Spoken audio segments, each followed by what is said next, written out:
How you doing? I was asked on Drive Through RPG, is it easy to play something like Keep on the Borderlands with Olde Swords Reign? In short, the answer is yes. It is ridiculously easy. You don't need the 5e versions. You can convert the old ones on the fly. And I'm going to walk you through how to do it now. It'll take a couple of minutes. Before I do that, I briefly want to say a big thank you to Rob from Adventures with Dice. He did a review of Olde Swords Reign. It seems he really likes the game. It means so much, so thank you. Just to hear people are enjoying the game and playing it, so that's cool. Right, back to this. Let me jump across here. So when you're converting modules, you need to look at a few things in particular. You're looking at the monsters, how easy it is to convert them. The magic systems, are they compatible? Because different versions obviously have different magic. And then the XP. All the different games have kind of used different ways or different rates of XP, so that can vary a little bit. So we're going to cover them all here. So we're going to go back Keep on the Borderlands. There's Gnolls in Keep on the Borderlands. So this is what we have here, is Gnolls. You can just take the Gnolls from the book because there's a huge amount of monsters there. Most of the old school ones are there. And you can just use the Gnolls from the book. That's a really easy way of doing it.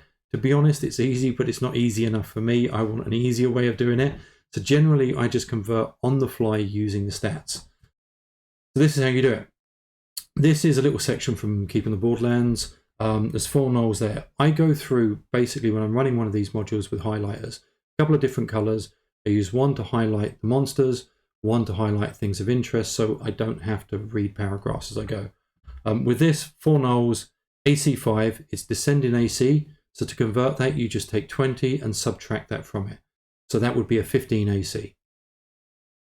Not particularly hard, doesn't take long. Hit dice too. Hit dice is massively important. What the hit dice does is it tells us what its to hit bonus is. It tells us what its saves are. All of it is kind of defined from there. We know it's hit dice, so that means if it's going to hit, it's going to get a +2 bonus to hit. You don't have to worry about strength or anything like that, just +2 bonus to hit. HP, I'm just going to take the HP there because I'm lazy.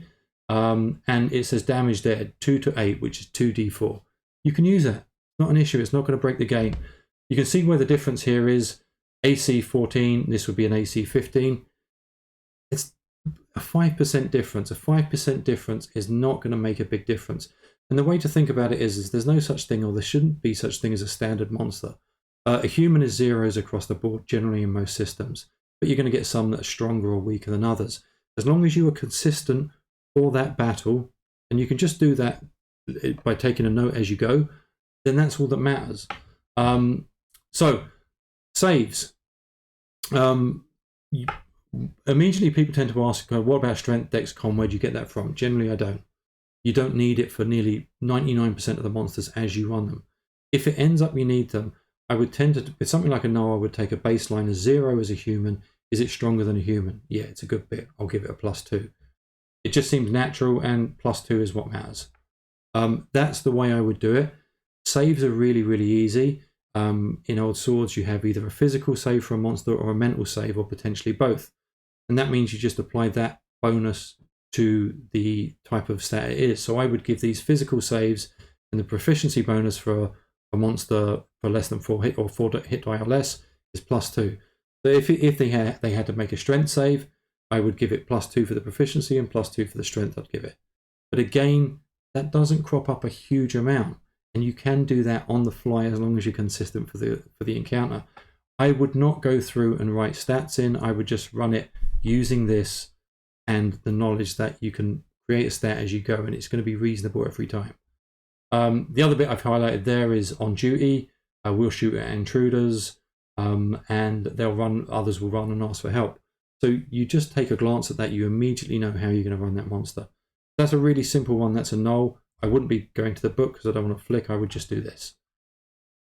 Here's something a little bit more complex as you go further on. This is one of the kind of the evil cleric-y type things in there. Read through it. Green is where it is. 0 AC. This thing has got a bunch of AC. That's a 20 AC. This thing is going to be ridiculously hard to hit. That's fine. Its hit points are 14. It has a staff, which is a +1 staff, which is D6 +1. I would just use them stats. It's a snake staff, and it says on command. So again, I've highlighted the important parts. On command, it will turn into a snake, coil around person, held, D4 turns. I don't need more than that to run it. And then these spells are all in the book because they're old school spells. If they're not in the book, I'm going to show you where to get them and how to add them in a minute. But that's it. That's how you can pretty much run as a go. I would always run through and highlight stuff first, but I would be doing that regardless of what system I'm using. And it just gives, I would do that as I'm reading and learning the module. Okay, advancement. This is interesting, or more interesting, this part.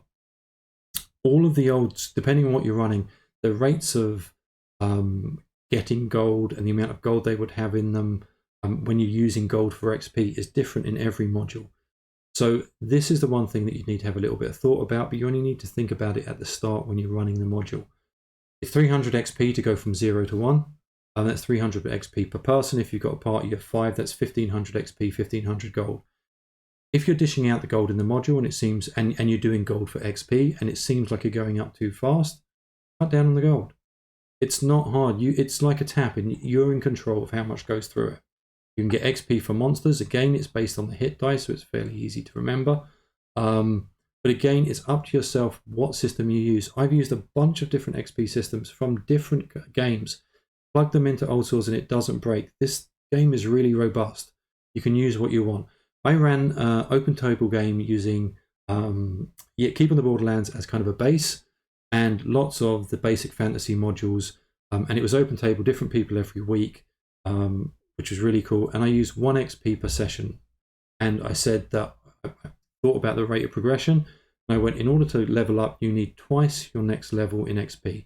So to go from level 1 to level 2, you needed 2 times 2, 4 XP. Once they got to 4 XP, or leveled up, their XP went to 0, and again it was 2 times the next level. So it would have been 6 XP to get to level 3, and then 8 XP to get to level 4. Each time it takes longer to get to the next level, and I figured out over the course of a year this is the rate I wanted. I used that, it was fair, it worked brilliantly. It does not break the game. Magic. If you can't find the spell, look in the Basic Fantasy SRD. There's loads of spells there. Basic Fantasy is an amazing game run by amazing people. So it's there. You can also use the Old School Essentials SRD or the 3.5 SRD.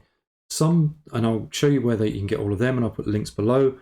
Some of those might have spells, in particular the 3.5, that are too powerful. You know the Tonio game. Don't put them in there and exchange them for something else if you don't want that kind of spell in your game.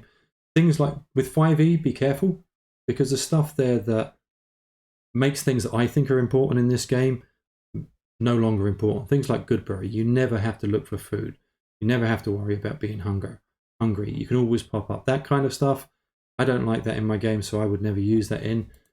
But here's something to bear in mind. If you think something is too powerful, attach it to an item. Don't worry about, don't be just putting it in the game and having it break your game. Attach it to an item or attach it to a scroll so it is disposable. If something is really powerful and the players get their hands on it, but it only has 1 or 2 uses, they are going to hold on to that and they're going to be using it at the perfect opportunity, but it won't break your game if you're limiting the uses of it. That's pretty much it. This is the Basic Fantasy SRD, where you get a link below. There's loads of great spells in there. It's an amazing game and loads of amazing adventures, which again you can convert on the fly. This is the one from Old School Essentials that you can use. Most of these spells I think tend to be in here. This is the 3.5 SRD. There is loads of these, and some of these might be a little bit too much for the game. But again, you use it, it's your game. Throw in whatever you want. It generally won't break. So yeah, that's pretty much it. It's really, really easy to convert any module on the fly. If you've got any questions or you're stuck on anything, ask below in the comments or get in contact on Discord or look, however, I'll do my best to answer them. So hopefully that gives you an idea of how easy it is to take a module and convert it. I might do a few more module conversions along the way. But yeah, any questions, I'm here to help. Thank you.